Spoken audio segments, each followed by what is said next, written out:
Merci de m'avoir donné la parole. Excellence, messieurs les ministres, Excellence, messieurs les ambassadeurs, Excellence, monsieur le secrétaire général de l'organisation météorologique, honorables délégués, mesdames et messieurs. Tout d'abord, c'est un honneur pour Madagascar, un pays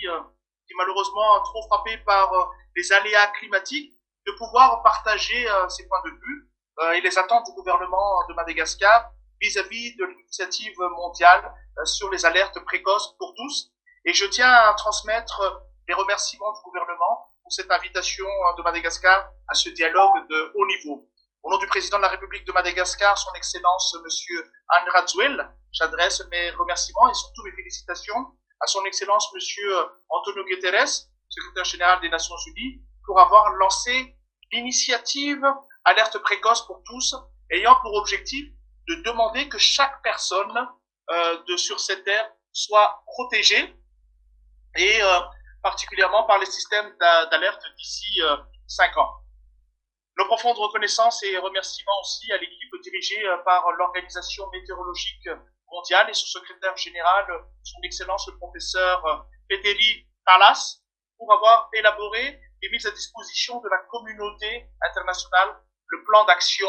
de l'exécutif de l'initiative Alerte précoce pour tous.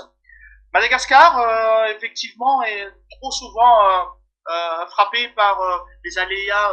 climatiques et de par sa position géographique, Madagascar, par rapport à ces aléas qui sont de plus en plus dévastateurs, que sont les cyclones tropicaux, mais aussi les sécheresses et les inondations. La saison cyclonique 2021-2022 a été, par exemple, exceptionnelle et reste à jamais dans la mémoire des Malgaches, car au cours de ces 3 premiers mois de l'année 2022, nous avons eu des perturbations tropicales qui ont touché le pays, et on en a eu 6, parmi lesquels les cyclones tropicaux intenses comme Batray et Eminati. Madagascar n'avait jamais connu autant de phénomènes cycloniques durant une même saison depuis depuis le début de l'ère satellitaire, c'est-à-dire depuis 1967. Au total, ces événements extrêmes ont affecté plus de 570 000 personnes et causé plus de 200 décès selon les informations données par le Bureau national de la gestion des risques et des catastrophes naturelles.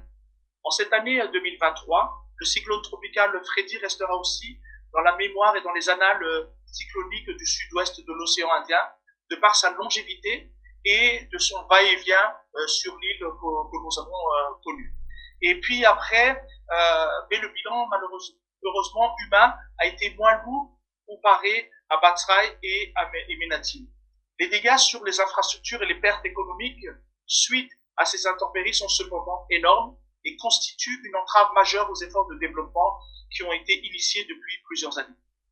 Les leçons apprises pour Madagascar après les catastrophes d'origine météorologique ces dernières années ont mis en exergue le rôle majeur du service météorologique et hydrologique qui, à mes yeux, constitue trop souvent un enfant pauvre pour le département et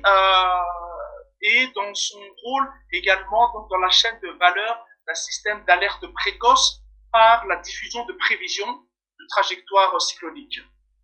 de points d'impact et d'avis de vigilance et d'alerte suffisamment précoces qui contribuent pleinement à protéger la vie de millions de concitoyens à Madagascar, ainsi que leurs biens et leurs moyens de subsistance, mais aussi à anticiper la prise de décision au niveau des autorités nationales, régionales, mais également intercommunautaires, afin de réduire les impacts. Il a été admis qu'un meilleur réseau d'observation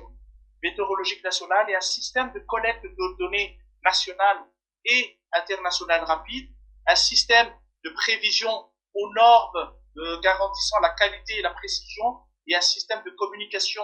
et de diffusion efficace de ces informations et l'avis